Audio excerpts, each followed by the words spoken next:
I grew up in the United Church of Christ. And so if you're wondering what happens to people when they grow up in the UCC, I think I'm a good example of that.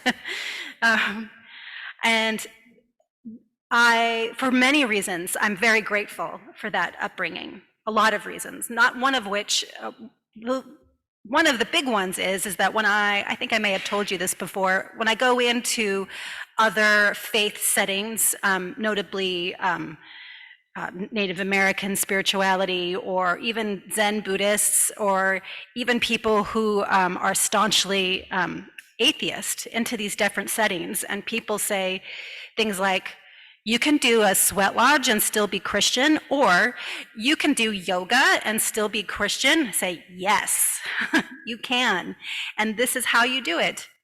Or you're Christian and you don't hate gay people? Say, no, decidedly not, and I'm not the only one. And I'm deeply grateful for that. Deeply grateful that the amount of spiritual baggage I have is at a super minimum. So please accept my gratitude for that.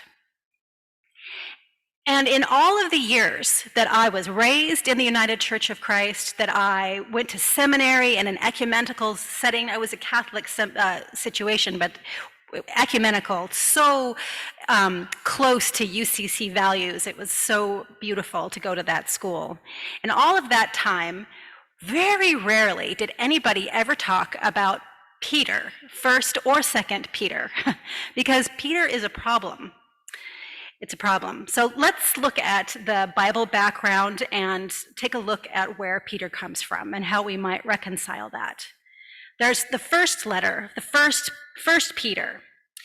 And as you know, Peter was one of the 12 disciples. His name was originally Simon, and it was changed to Peter because Jesus said, "You're the rock on which my church is going to be built."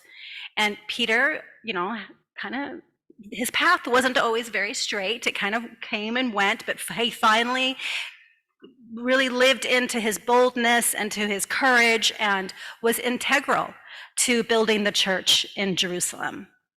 And then he turned his attention to the Gentile world and found that many, if not all, of the Gentile Christians were persecuted. They had a very difficult time and experienced a lot of suffering, and there's a lot of reasons for that. Basically, children, those two, but Christians were an easy target for scapegoating. They were an easy target because they were outside of the established systems. And Peter, during this first letter that was, he didn't write it himself, somebody else wrote it for him, but the main intention of that first letter was to encourage Christians in the Gentile world to say, your suffering is not for nothing. You are a part of the Abrahamic family. You're part of us now. And he gives all of these beautiful examples from Exodus and Genesis and all of these things about how their suffering is akin to all of the things that the Jews went through, and you're part of what we are now too. So you're not alone.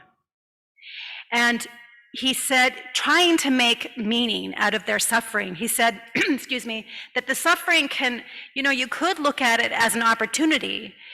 Jesus said to love your enemies, and you have a lot of enemies, and so there's a lot of opportunity for you to rise above your situation and demonstrate the teachings of Jesus.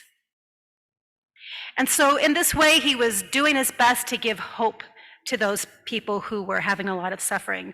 And Peter is a problem in this first letter, even so, because there's references to slavery and to wives and, being more conservative and not rebelling against your master that may have a different faith than you. And we moderns go, that doesn't sound so good. But I think that Peter's motivation was to relieve some of their suffering and, don't make so many waves. Don't bring violence upon yourself, was the idea behind some of that. It doesn't mean that it's justified in what he was saying, but I think it's important to understand what the motivation was behind all of that. 2 Peter is even more problematic than 1 Peter. Second Peter is many years later.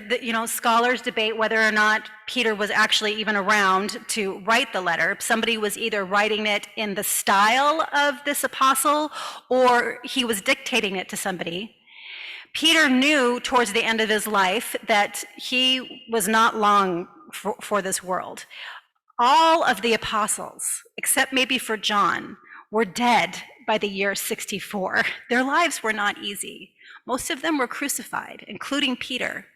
And there's some debate about whether he was crucified upside down and stuff. I mean, it wasn't good. They didn't live physically peaceful lives. And yet, this message and their experience was so important to them that they insisted on teaching and reaching out to people. That's how inspired they were by their whole experience with Jesus. So Peter knows that he's going to die. And there's a feeling in 2 Peter of this urgency, like, I really have to get this message, and you really have to understand, because my time here is limited. 2 Peter is not long, so if you ever want to open it and read it, I think it's like 3 chapters. It's not a very long book, and it's worth reading. Peter, in 2 Peter, if it was him that wrote it, or in his style, draws some pretty distinct lines. He says, look, this is what your behavior should be, and if you're not doing that, then you're out. You don't get the benefits of learning about Jesus. And it's tough. It's tough to read, especially through our progressive liberal lens. We think, oh my goodness, this is horrible. Why would you ever talk about that in church when we're trying to be socially just? We're trying to reach out and make connections. 1 Peter does a little bit better job of that, of showing us how to reach out and make connections and be inclusive, but this is not what we've come to believe is Jesus' message. So let's take a look a little bit more. A little bit closer look at what's going on in 2 Peter.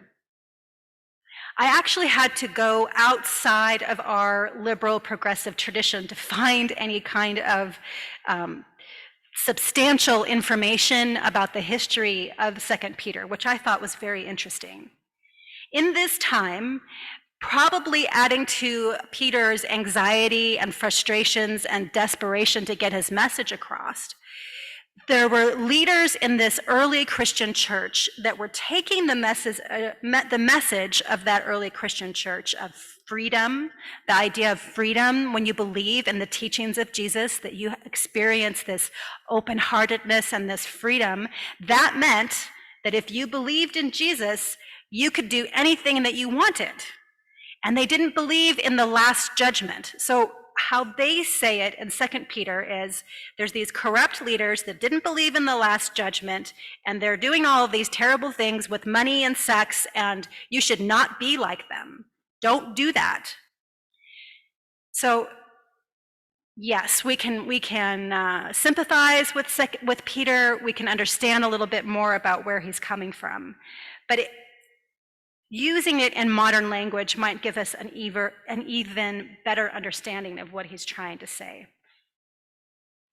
He lists all of these qualities, all of these things that you're supposed to do, to be righteous, to be kind and loving, and that if you step outside of that, you don't get the benefits of believing in Jesus.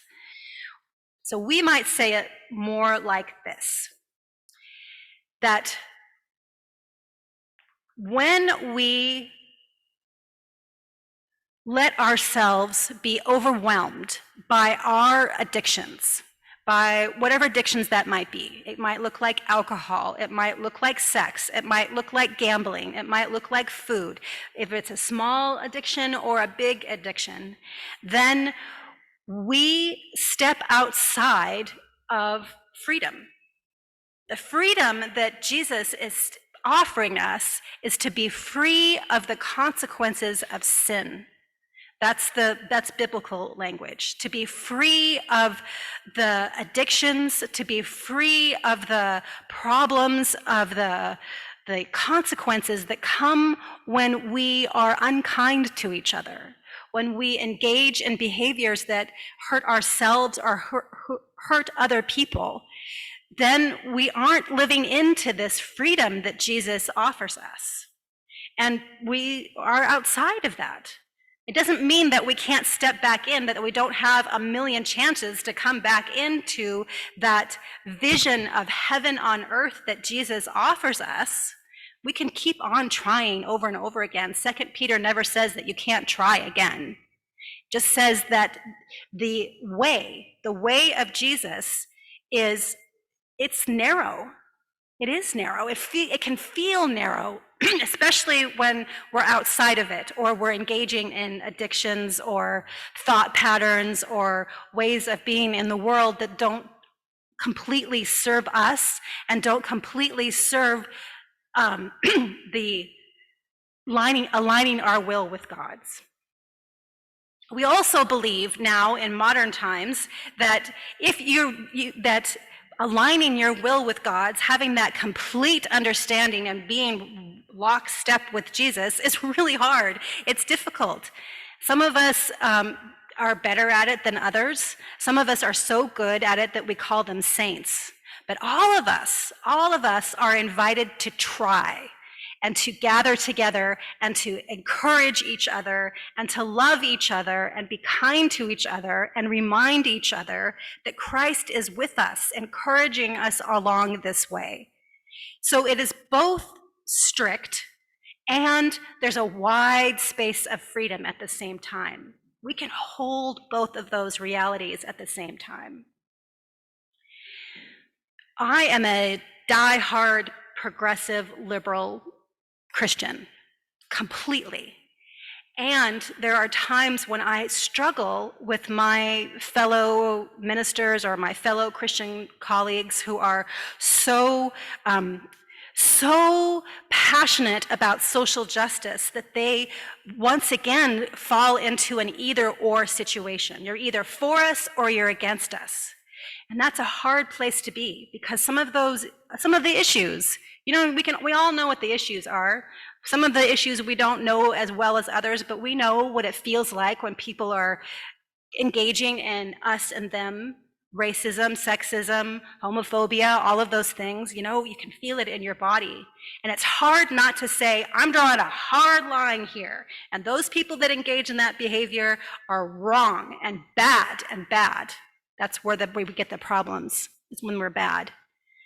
The challenge in my understanding, the challenge of Jesus, the challenge of Christ is to make the circle wide, is to try and understand and be compassionate and kind and hold a line at the same time.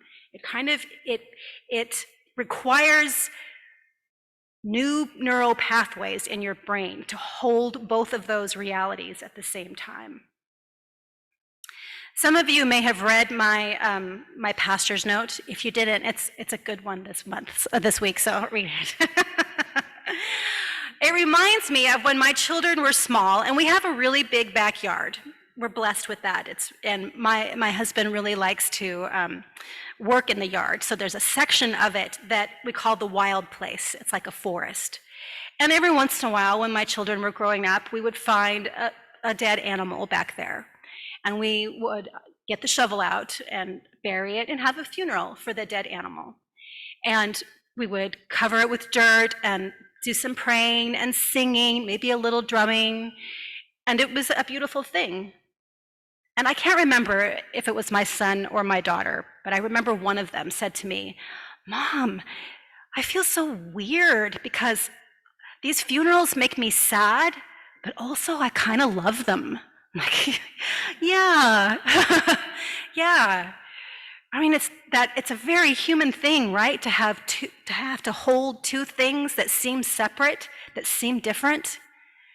That's what Christ asks us to do, is to hold a line and be welcoming and with open arms to people that not only don't look like us, because most of us in liberal churches, we got that one down, or don't necessarily act like us. We can go with that too, but to disagree with us, that's harder.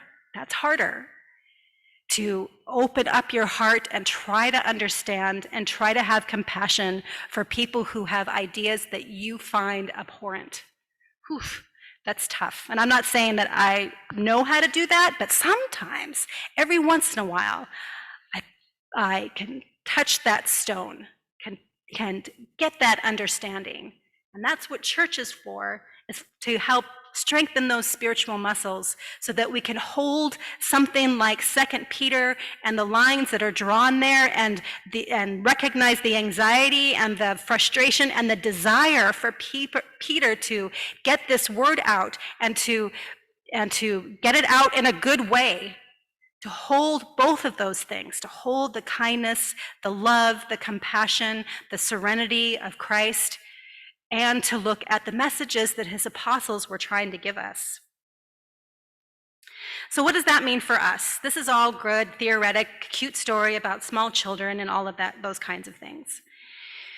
We at Hillsdale Community Church are walking forward into the future, whether we want to or not. That's what happens, right? We're humans in time and space. So what do these teachings mean for us as we move forward with Hillsdale Hope, our micro-village that is coming closer and closer to being a reality?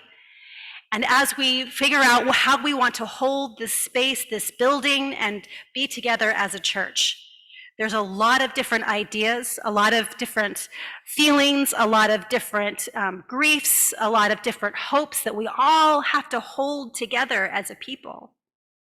To come together and be kind and loving to each other, to be bold, to create new synapses in our brain, to follow the path of Jesus the best that we can.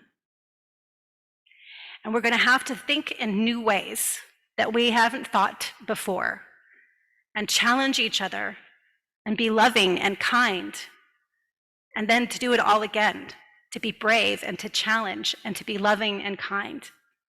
All of those things we are capable of holding at the same time because we love God. And God is way bigger than all of us. And God can hold us and all of our ideas and all of our understandings. And if we open our hearts to be inspired by that great mystery, who knows what we'll be able to do. So let's be bold. Let's be kind. Let's love each other. Amen.